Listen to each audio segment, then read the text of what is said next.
Hi guys! Good morning and welcome back to our channel. So yan, may pailaw tayo ngayon today dahil lagi na tayong lumalabas papunta sa work ng madilim-dilim pa. So guys, this is the situation. Ayan o, 7:30 AM. Padilim pa. Grabe no. Syempre, October na. Pero, sabi nga nung mga ibang kababayan natin sa ibang probinsya, ang aga nung nag-snow dito. Well, kasi nga, Calgary to guys. Hindi mo malalaman. Minsan, October, minsan nga, last week ng September, meron ng snow. Pero, patikim lang yun guys. Kasi ngayon, wala. Next nun daw, January na. So, how I wish. Pero, wala pa namang forecast so far during the week kung mag-i-snow ulit. Baka November na ulit or ayan, December. So, malaman natin. Ayan, o. Tama ba? Clear na yun. Ayan, clear na. Wala na bakas. Wala nang bakas ng snow. Pero, ano bang weather ngayon? Zero. Para tayong nasa freezer. Pero, syempre, saglit lang naman tayo nasa labas.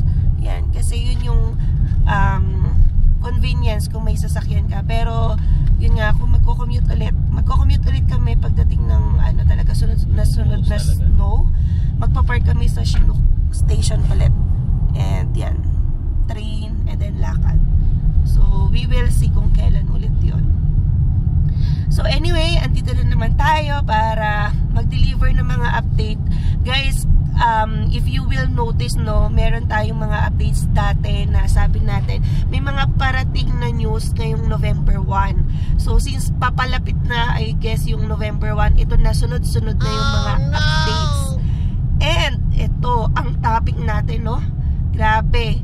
Pati pagiging PR dito, apektado. So, lahat nung umaasa maging PR, lalo na next year, kung meron na kayong, for example, expression of interest, kung may express entry account na kayo or profile, ayan, pwedeng maapektuhan kayo. And, syempre, ang tinutukoy natin nga, ang pagbabawas ng mga kukuning PR ng Canada. So, if you're interested in this topic, please keep on watching.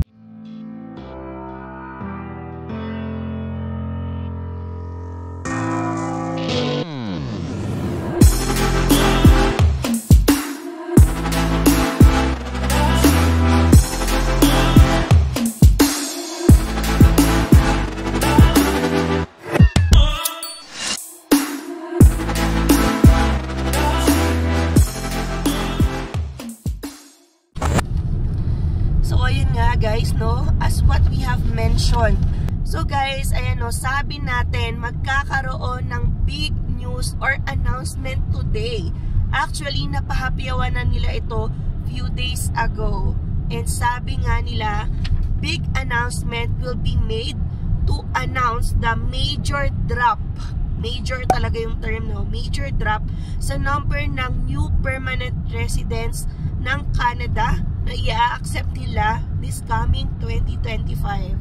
So, kung umaasa kayo na maging PR next year, yan, pwede kayong maapektuhan ito. So, dapat talaga alamin natin ano ba yung pagbabagong mangyayari dahil nga major drop or significant drop yung mangyayari. So, if you will remember, sa dami kasi naman ng announcements, no? Backtrack muna tayo. I guess November 2023. Last year yon. Nag-announce sila, Immigration Minister Mark Miller, na yung mga immigration targets nila for next year, which is for example 2024, 2025, 2026, ay ma-maintain yung target numbers or mapapataas pa. Like nasa 485,000 for 2024. Yan, nasa 465 to 485,000 yan. And then by 2025, ang target nilang maaprubahan for permanent residency ay nasa 500,000 daw. Tapos i-maintain nila yan by 2026. Pero guys, ito na, diba, sunod-sunod na ang mga pangyayari regarding sa mga reklamo dahil nga sobrang dumadami na ang temporary foreign workers, hindi na ma-handle yung immigrants na pumupunta dito sa Canada, kaya daw nagkakaroon ng housing crisis, affordability crisis, and kung ano-ano pa na naaapektuhan yung kanilang public services. So, yan o, hindi nating inaasahan na yung announcement ng November 23 with their target PR immigration levels, ito, papababain ng about 20%. Baby, alam mo ba yung effect nun? Sobrang konti na lang nang aaprubahan nila maging permanent residents starting next year, and yan 2026. Ibig sabihin, ayan, binabawi na nila yung naunang statement nila na sabi nga target nila nasa 400 or 500,000 ngayong 2025, 500,000 na ngayong 2026. So, ilan na lang ba? So, kapag i-mental math nyo na yan, yung kung magbabawas ng 20%, ayan, from 500,000, magiging down na lang ba sa 400,000? Well, more than that. So, ito ha, basa. So, actually, hindi pa to final yung numbers, pero nagbigay na ng pahapyaw. Kasi ngayon ay Thursday pala when we are making this video.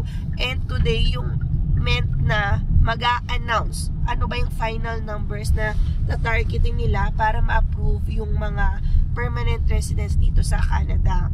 So, as what we have mentioned, ang target sa 2025 originally ay 500,000.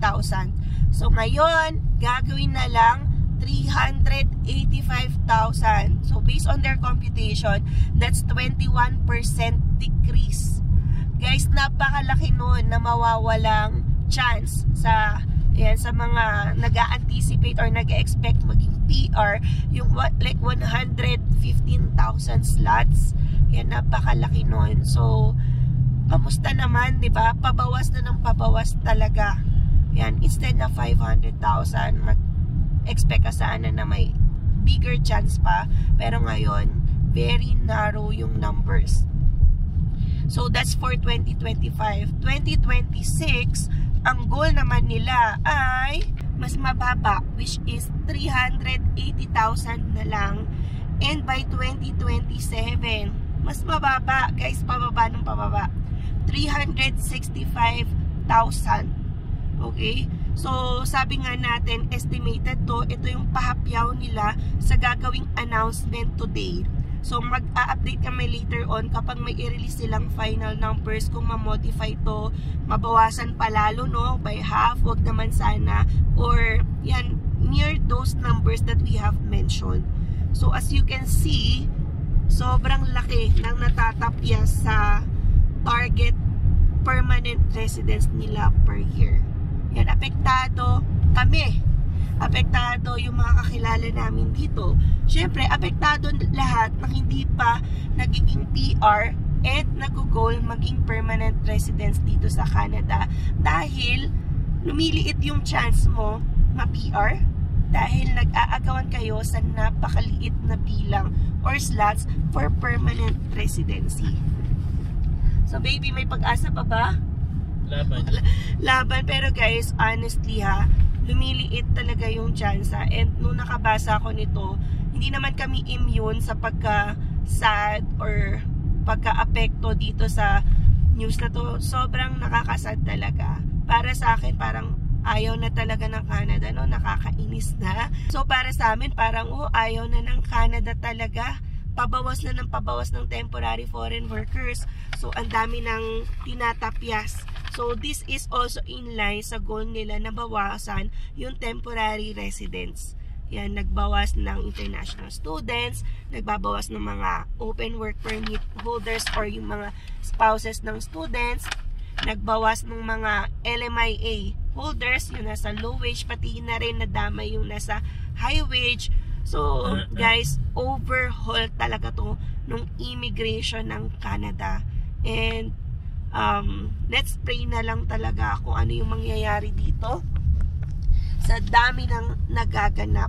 So, apektado rin pala dito, guys, yung mag-a-apply via provincial nominee programs. So, baka iniisip nyo, ligtas kayo.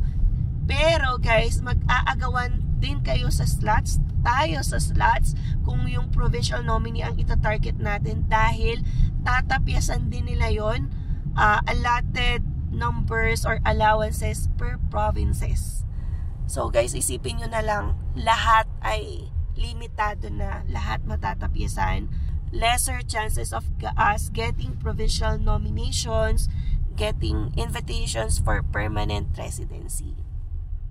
So guys, ang mapapayo ko, be updated kasi hindi natin alam mamaya wala na rin palang opportunity para sa atin. So sasabihin 'di ba na please maintain positivity. Yun, keep positive lang. Ang hirap talaga din maging positive lalo na kung ganito yung mga nababasa mo.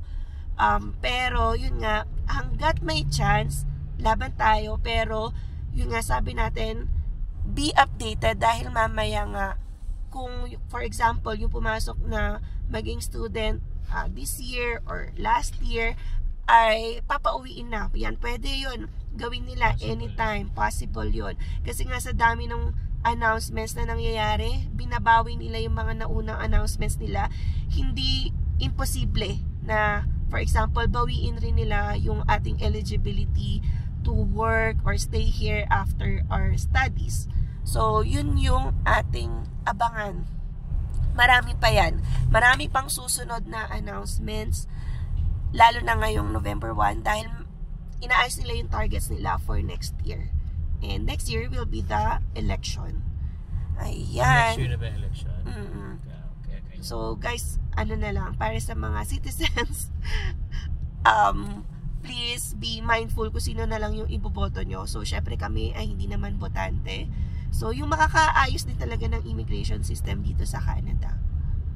Kung saan tayo naman, kung ano naman yung talagang magiging batas or policy, wala tayong magagawa. Susundin talaga natin. Yes. O, ready ka na ba umuwi? Hindi naman natin pwede pilit sa sarili natin. Totoo naman. Pero yun nga lang, nakakasad lang. Ang nawawala guys, yung opportunity. So sinasabi ko lang lagi yun, opportunity na unti-unting tinatanggal. Hindi naman talaga tayo entitled dito for anything, but just the opportunity that's being taken away na dati naman nakalatag yan. So ito nga yung mga posts nila, basahin ko ha. The goal is to have fewer temporary foreign workers in Canada. So we're bringing in stricter rules for companies to prove why they can't hire Canadian workers first. So yan, in connection din sa ating earlier vlog kung bakit nagkakaroon sila ng stricter rules sa mga katulad ng high wage stream workers. Ayan, goal nila talaga ay may prove na mga employers first, pa sila mag-hire ng temporary foreign workers where in fact may available naman na permanent residents or Canadian citizens. So that's the goal. So sana din naman hindi madami yung mga good actors or good employers. Like sabi ay ba't madadamay yung ibang good apples sa mga rotten apples, di ba? Kung sila yung may kasalanan or nag-bring dito ng problems in the immigration, so dapat sila yung ayusin or tanggalin. Pero ito, nagkaroon na ng damay-damay. Yan, parang treated na lahat ng apples as rotten or bad apples. So yun lang, nakakalungkot na balita. Parang hindi mo alam saan ka lulugar. Sa amin, inisip na lang namin, tingnan natin kung ano yung result sa PGWP and then we'll go from there. Dahil yun nga, ang hirap din to live in limbo. Yan, may nag-comment nga na until when shall we live in limbo? Kasi nga ganito sa Canada. Sobrang hindi ko alam sa tagal ng approval or processing. Hindi mo alam kung anong ipaplan mo ahead sa iyong life. Yan, so ang gagawin lang natin is to pray and hope for the best. Ayan, so anyway, malapit na naman tayo sa work. Dilim pa rin ha. Baka later on, kailangan na natin ng maraming flashlights. Maaga kasi tayo ngayon. Oo. Guys, di ba last time na late kami? Ngayon maaga kami. Kaya yung lunch ko kahapon, 30 minutes lang. Ayan, para to catch up sa time lost. Ayan. So anyway, I guess hanggang dito na lang muna. So comment down below yung mga nararamdaman or opinion nyo sa ganitong kinds ng news, no? So, marami pang pagbabago na i-announce, lalo na dito nga, today is meant to be the day na magkakaroon sila ng big announcement. So, we will see kung final numbers na ba yun or binago pa nila. So, update na lang din namin kayo, guys. So, kung gusto nyo ng maagang update, yan, you can click the notification below para unang-una kayo manonotify pag meron na kaming na-release na videos. And sa mga hindi pa po nakasubscribe, please consider subscribing po. And yeah, we'll see you again on the next one. Peace!